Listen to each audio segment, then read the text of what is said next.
Baik, perkenalkan nama saya Ferdiana Vika, kelas A1 Prodi Manajemen Fakultas Ekonomi Universitas Pancabakti.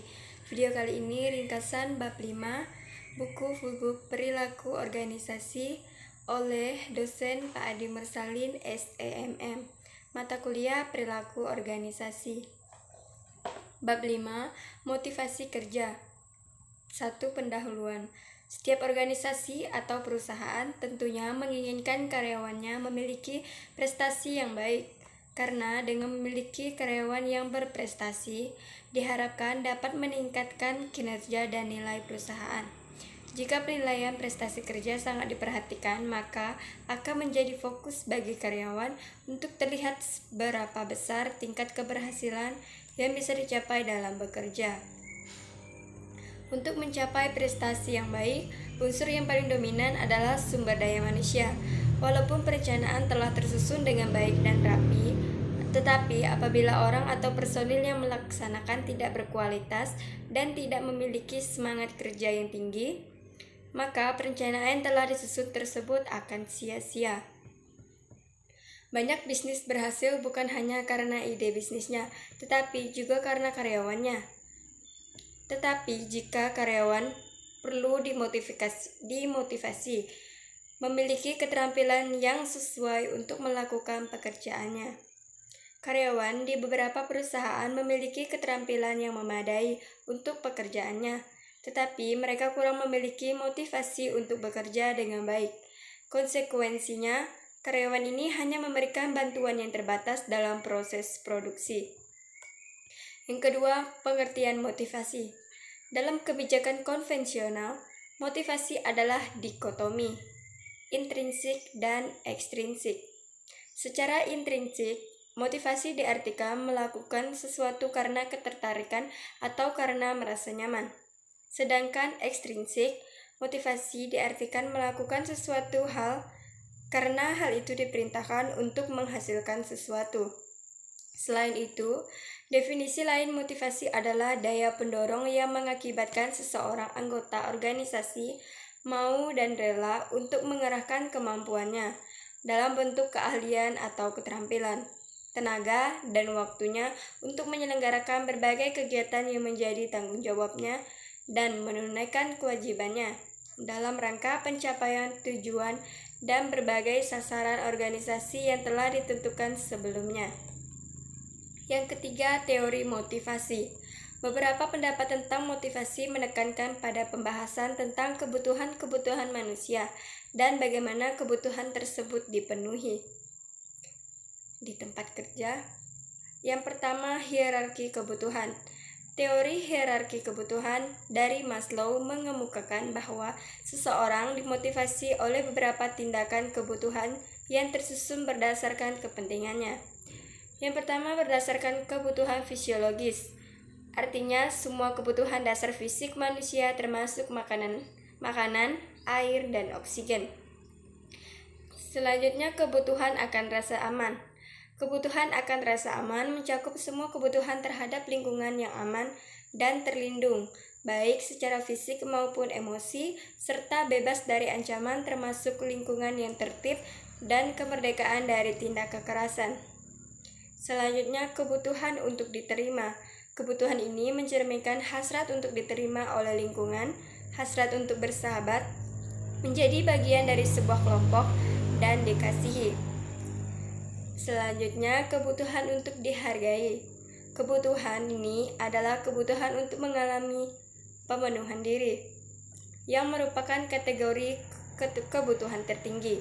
Kebutuhan ini diantaranya adalah kebutuhan untuk mengembangkan potensi diri secara menyeluruh, meningkatkan kemampuan diri, dan menjadi orang yang lebih baik. Yang kedua, teori ERG yang dikemukakan oleh Clayton Alderfer mengenalkan 3 kategori kebutuhan, yaitu kebutuhan eksistensi, yaitu kebutuhan akan kebahagiaan lahir. Kedua, kebutuhan keterikatan, yaitu kebutuhan akan hubungan yang baik dengan orang lain. Yang ketiga, kebutuhan pertumbuhan atau kebutuhan yang fokus pada pengembangan potensi manusia dan keinginan untuk pertumbuhan pribadi dan peningkatan kompetensi. Yang ketiga, studi Hawthorne. Suatu interpretasi dari hasil ini adalah bahwa pekerja lebih termotivasi ketika mereka merasa bahwa mereka diperbolehkan untuk berpartisipasi. Supervisor dapat memotivasi karyawan dengan memberikan lebih banyak perhatian kepada mereka yang memperbolehkan untuk berpartisipasi. Yang keempat, studi kepuasan kerja Herzberg. Herzberg mencoba untuk mengidentifikasi faktor-faktor yang membuat mereka tidak puas dengan pekerjaan mereka pada satu titik waktu tertentu. Ia juga mencoba untuk mengidentifikasi faktor-faktor yang membuat mereka puas dan dengan pekerjaannya. Studinya menemukan hal-hal berikut ini. Faktor umum yang diidentifikasikan oleh para pekerja yang tidak puas. Yang pertama, karena kondisi kerja. Kedua, karena supervisi. Ketiga, karena gaji. Keempat, keamanan kerja. Dan kelima, status. Untuk faktor-faktor umum yang diidentifikasi oleh para pekerja yang puas. Yang pertama, karena pencapaian. Yang kedua, tanggung jawab. Ketiga, pengakuan. Keempat, kemajuan. Kelima, pertumbuhan. Dan kelima, teori X dan teori Y. MC Gregor. Teori ini mencerminkan persepsi yang mungkin dimiliki oleh supervisor terhadap pekerja. Pandangan dari teori X dan teori Y ini dirangkum sebagai berikut. Teori X, karyawan tidak menyukai pekerjaan dan tanggung jawab yang terkait serta akan berusaha menghindari pekerjaan sebisa mungkin. Teori Y, karyawan mau bekerja dan lebih menyukai untuk memiliki tanggung jawab yang lebih besar. Untuk teori Z, keenam teori Z. Pada tahun 1980-an, teori baru mengenai kepuasan kerja dikembangkan. Teori ini disebut dengan teori Z. Sebagian didasarkan pada gaya Jepang yang memperbolehkan semua karyawan untuk berpartisipasi dalam pengambilan keputusan. Yang keempat, rancangan pekerjaan untuk motivasi. Pendekatan-pendekatan rancangan kerja umumnya dibagi menjadi penyederhanaan kerja, perputaran kerja, pemekaran pekerjaan, dan pengayaan pekerjaan. Yang kelima, meningkatkan kepuasan kerja dan motivasi kerja. Banyak teori motivasi mengatakan bahwa perusahaan dapat memotivasi karyawan untuk bekerja secara baik dan memastikan kepuasan kerja. Secara umum, karakteristik utama yang memengaruhi kepuasan kerja adalah uang, keamanan, jadwal kerja, dan keterlibatan di tempat kerja. Semakin perusahaan dapat menawarkan program pengayaan pekerjaan ini kepada karyawan, semakin perusahaan dapat memotivasi karyawan.